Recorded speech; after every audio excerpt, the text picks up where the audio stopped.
شروع کرتے ہیں اللہ کے بابرکت نام سے جو بڑا مہربان اور نہایت رحم والا ہے۔ تمام تعریفیں میرے اللہ رب العزت کے لیے ہیں۔ السلام علیکم لسنرز، میں ہوں آپ لوگوں کی ہوسٹ نوشین، اور میں اپنے چینل خوفناک کہانیوں میں اپنے سبھی سننے والوں کو خوش آمدید کہتی ہوں۔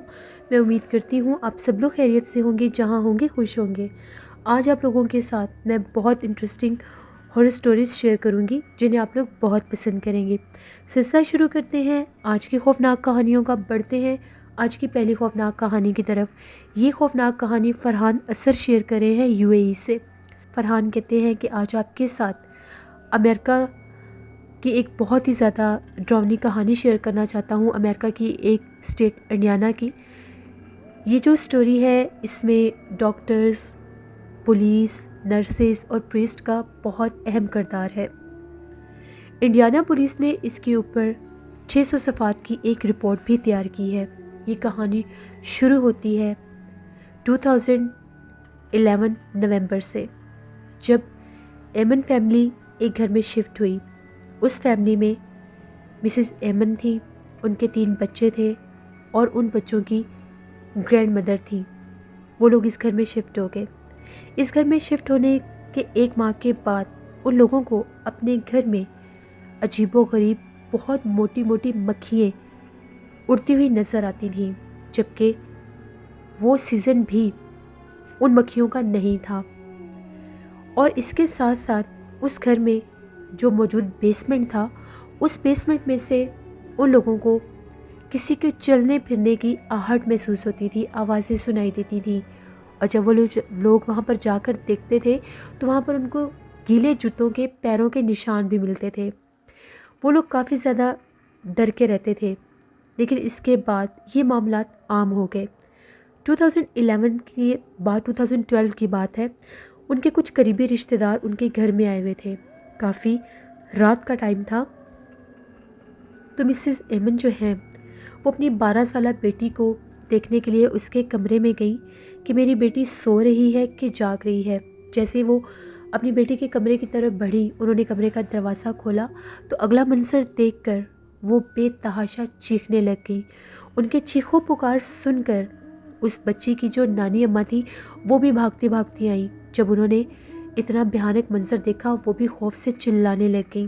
وہ لوگ کیا دیکھتے ہیں کہ ان کی وہ 12 سالہ نواسی اپنے بیڈ کے اوپر ہوا میں لیویٹیٹ کر رہی تھی۔ ان لوگوں نے پولیس کو یہ بھی بتایا کہ اس وقت ہم لوگوں نے اس بچی کو بڑی مشکل کے ساتھ پکڑ کر بیڈ پر واپس لٹایا۔ ایسا لگ رہا تھا کہ اس کو کسی پرسرار قوت نے ہوا میں اوپر اٹھایا ہوا ہے۔ ان کے جو رشتہ دار تھے ان لوگوں کا یہ کہنا تھا کہ جتنی جلدی ہوتا ہے آپ لوگ یہ گھر چھوڑ دیں، یہ گھر ہانٹڈ ہے۔ لیکن ان لوگوں کے پاس اتنے ریسورسز نہیں تھے کہ اتنی ایزیلی وہ اس گھر کو چھوڑ کر کہیں اور جا سکیں۔ اب یہ واقعات دن بدن بڑھنے ہی لگ گئے۔ ان لوگوں نے ایک پریسٹ سے مدد لی تو ان کا یہ کہنا تھا کہ آپ کے گھر میں بہت زیادہ ڈیمن کا بسیرا ہے، ایسے شیاطین جنات کا بسیرا ہے جو ان بچوں کے اوپر اپنا اثر کر رہے ہیں۔ آپ لوگ ایسا کریں، ان بچوں کے جو ہاتھ ہیں وہ کسی آئل سے واش کروائیں، اور جو آپ لوگوں کا بیسمنٹ ہے وہاں پر آپ لوگ سلفر جلائیں۔ ان لوگوں نے یہ سارے کام کر کے دیکھے لیکن کوئی بھی فرق نہیں پڑا۔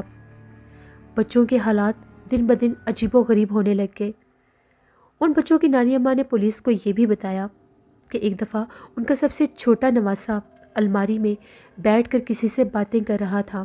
جب انہوں نے جا کر پوچھا تو وہ عجیب و غریب آواز میں بولنے لگ گیا۔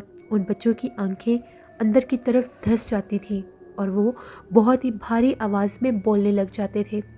یہی نہیں، ایک دفعہ ان کے چھوٹے نواسے کو باتھ روم میں سے کسی نے اٹھا کر باہر دے مارا۔ وہ لوگ حد سے زیادہ خوفزدہ ہو گئے۔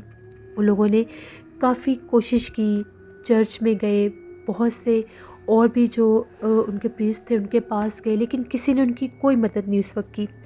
بلاخر ان لوگوں نے تنگ آ کر اپنے فیملی ڈاکٹر سے رجوع کیا۔ جب ان کے فیملی ڈاکٹر اور نرسز آئے، ان بچوں کو بھی وہ لوگ چیک ہی کر رہے تھے، تو نرس کا یہ کہنا ہے کہ ہم لوگوں کے دیکھتے ہی دیکھتے ان کے ایک بچے کو کسی نہ دکھنے والی قوت نے، کسی غیر مرئی مخلوق نے اٹھا کر بہت زور سے